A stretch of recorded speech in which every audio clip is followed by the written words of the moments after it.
Good morning. Welcome to my special podcast, Resilience in the Time of Coronavirus. Companies around the world have been asking their employees to work from home. Some people like it, some people don't. But eventually, we all have to do what companies are asking us to do, as well as the government. Today's guest is Siiri Musten. I got your name right. That's right. Very good. Joining me from Switzerland, Siiri is the founder of Future of Work Consulting startup company and an impact investor. In her corporate career, she worked with Big Four global consulting firms, and she held management positions in global HR and leadership development in a pharmaceutical company. Good to have you on my podcast, Siiri. Thank you, Al, for inviting me. My pleasure. As we were talking in the waiting room, you mentioned to me that you've been working from home since March 16. So tell me about it, and also how do you keep motivated? It's been quite of 2 weeks and more now. Sure. So Switzerland has not been the strictest country, meaning that even though we are encouraged to stay at home, like people who live in a countryside, just like me, we can still easily go out for a walk, which makes it easier.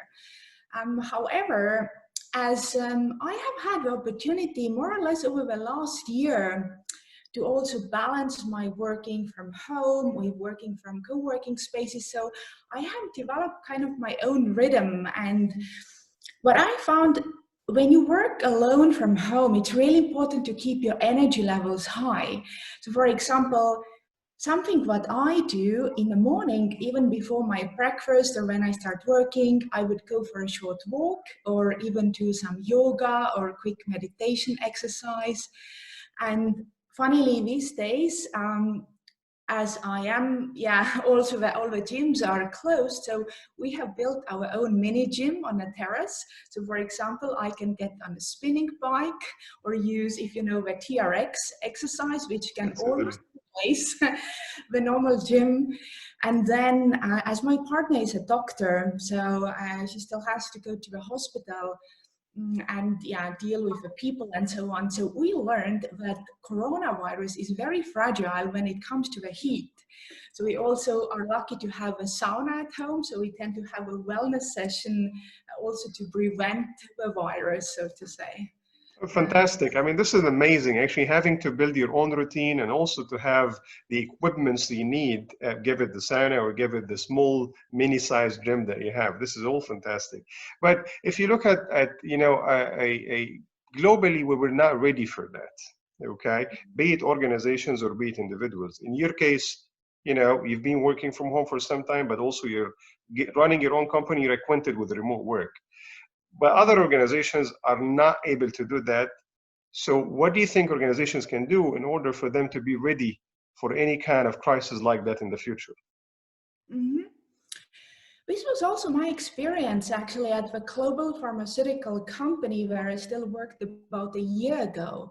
And I have to say, like, even though we had the basics of the technological platforms available, but in practice, these were not really used. And I wonder actually if it was even more to do also with the mindset, because obviously when we want to use the new technology, you also need kind of new ways of thinking around it.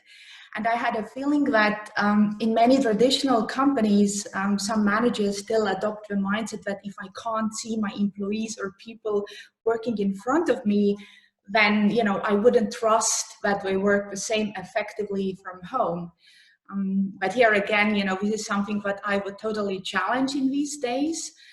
And of course, I believe the whole future work ways of working, it should also depend on how do your people really function at their best? Because again, if we take my example, like I'm so passionate about my work, what I do right now. Like I'm super happy to turn on the laptop again 8 or 9 o'clock in the evening. Whereas there are people with families maybe who do prefer to go to the office. So I feel that each company needs to find a good balance and really find out also in terms of the whole talent experience, where it makes sense best to use the technology, and definitely also to keep eye on all these new approaches that are coming out, like you can run video meetings also in virtual reality settings, or like 3D video meetings. So there is all kind of new technology coming, and as a company I would definitely keep an eye on all of those. Certainly.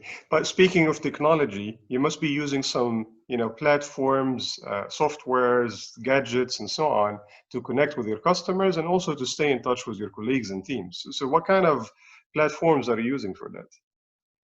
I would say for me, I've been trying out like all these Skype and the new Microsoft Teams, Google Hangouts. I have to say my favorite is still what we are using right now, so the Zoom software, and mainly for the reason that it's so easy to use. You can get quite creative. It's super interactive, especially like as a consultant or trainer. If you want to run workshops, you can do the breakout rooms, get people into small groups, discuss a certain topics, get them back again. You can use a whiteboard, run polls, like use word cloud. There are so many opportunities. So I would definitely, for the time being, my favorite is Zoom. And but I still have to say that it's still not the same human interaction, obviously. So I feel that after about 1 hour, the virtual meetings can get really tiring. So I would recommend, even if you need to work longer online, but have some breaks, maybe have your people working on certain like Google Drive docs individually, and then later connect again. Because that's the thing, like when we communicate right now, like I still tend to look at the camera, so it's difficult to have the same eye contact as we would normally have. But other than that, I feel, that today's software like Zoom, it's already super reliable when it comes to the voice and the video quality. So that's great. Definitely, and technology proved to be a savior in these kind of situations. And if I look back in time, imagining if that happened like 20 years ago or so, it won't be, the kind of situation where we're able to connect via conferences, conference calls, video calls, and so on. But what is your personal recommendation for people when it comes to, being resilient in the time of coronavirus? Right.